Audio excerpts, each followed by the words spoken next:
It was the early hours of 21st of October 1995 when I heard a knock at the door, and my sister came, my late sister, my elder sister came in and said to me, "You need to wake up." And I'm like, "Why? What's going on?" And she said to me, "Tout petit, il se sent pas bien," means that my brother wasn't well. And I'm like, okay, I was just confused. I'm like, this is a regular occurrence. I mean, after all, we saw him crying all his life. So why was so different about this time? Why did I have to wake up? And she looked at me and she gave me that look that I knew. There was just something about the way she looked at me that made me realize that I had to stand up and get up. So I went into the sitting room and I saw my mom sitting on the floor and my brother was doing the usual when they had a crisis, and he was crying and he was in pain, he was screaming. And I remember thinking that time, there's something different about today. There's something different about the crying. There's something different about his behavior. So I just couldn't put my finger on exactly how or what, but I knew that something was different, all right? So I sat there, as we did usually when he was crying. We kept quiet. Now, but this time it was different because we were after moving out of my mom had started moving out of the big city and she was living in her hometown. And obviously the nearest hospital were like kilometers away, and it was late at night and there was no car. My mom had no car anymore, and there was no taxi and there was no ambulance, okay? So we're talking about 1995 in Cameroon. And we had nothing but to wait. So my mom said, okay, we're gonna wait so that we can take you to the nurse. It was a Catholic hospital, like a few kilometers away, and my brother couldn't walk. So we couldn't walk there at night. Quite dangerous. Then he cried. Eventually he calmed down a little bit and picked up the crying again and the screaming, and the pain was intense. So at some point, he stopped crying. And I looked at my mom. My mom kind of fell asleep, and my sister was just there, fell asleep as well.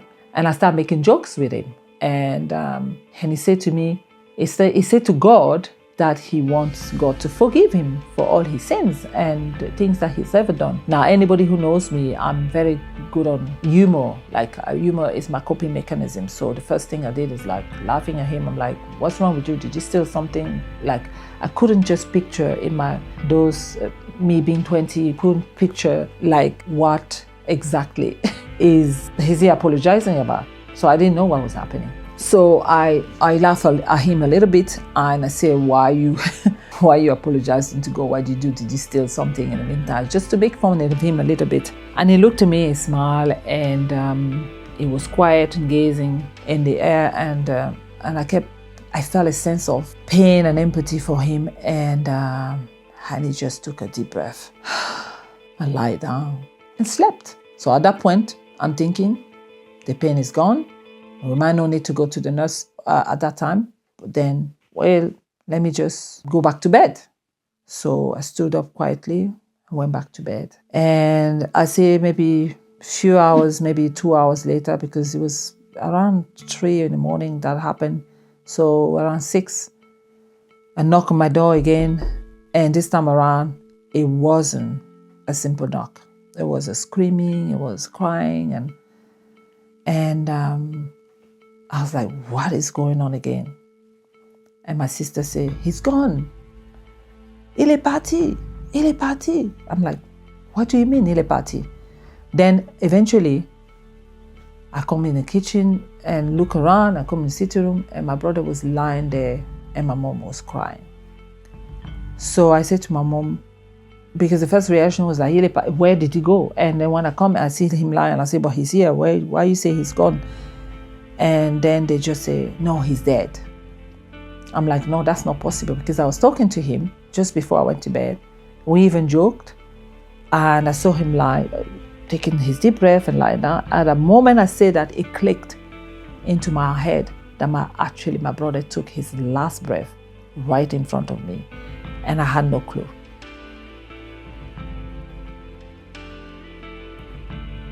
Yeah. So we waited to get the nurse to come and confirm the death, but I kept saying, no, he's not dead. No, he's not dead. And while I say, no, he's not dead, the very first thing that came into my mind is, my father finally if I can just go and see my father now, finally he's probably going to acknowledge him as a son. So I said to my mom, I need to go and see my dad. We need to call him. He needs to come. And my mom was like in shock, like, what are you doing? What are you talking about? And I'm like, no. In my mind, I was determined that, no, maybe finally my father is going to acknowledge him now that he's dead. So I left. I took the bus. My father was living took different various cars, different mode of transportation.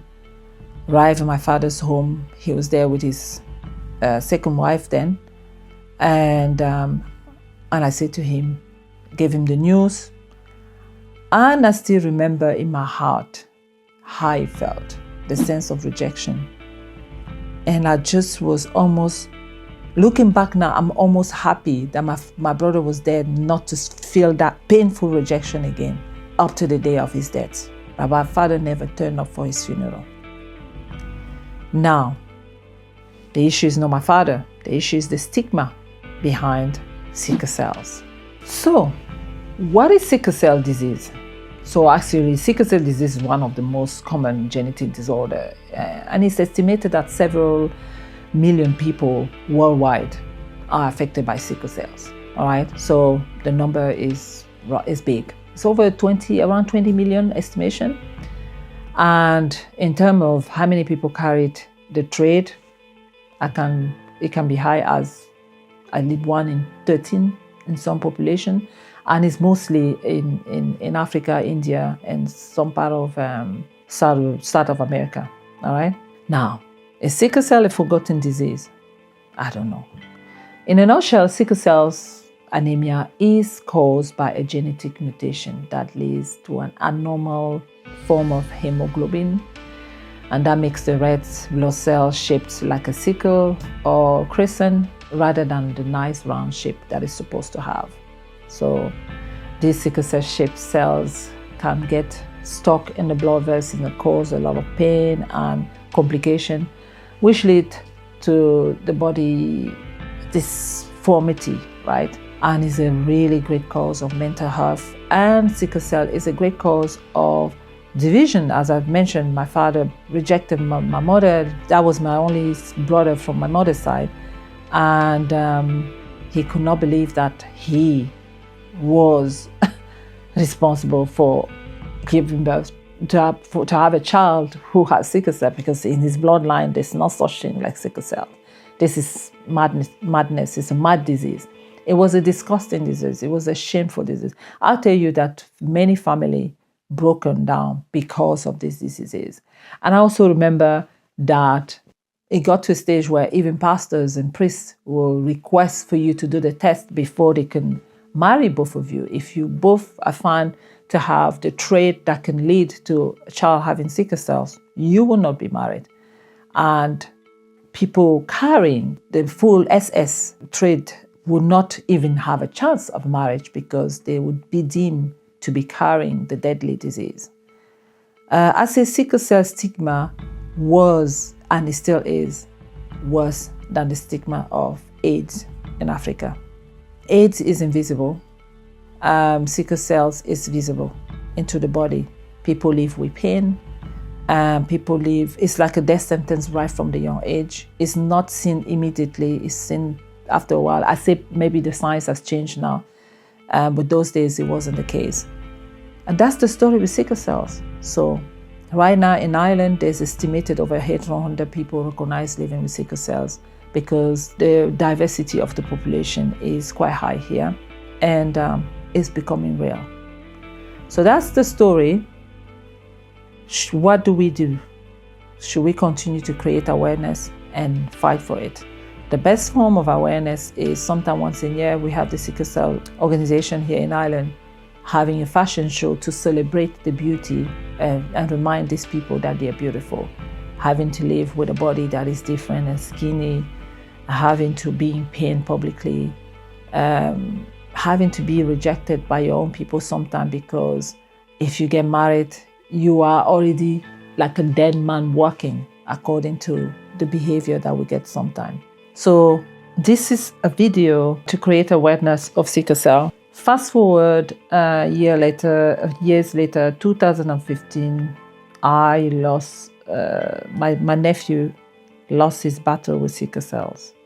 So my family is very much acquainted with sickle cells and awareness. So this is an episode, this is an opportunity for GSTV to acknowledge all the people living with sickle cells, and for me to let you know that you are beautiful. You are beautifully made and you are wonderfully made.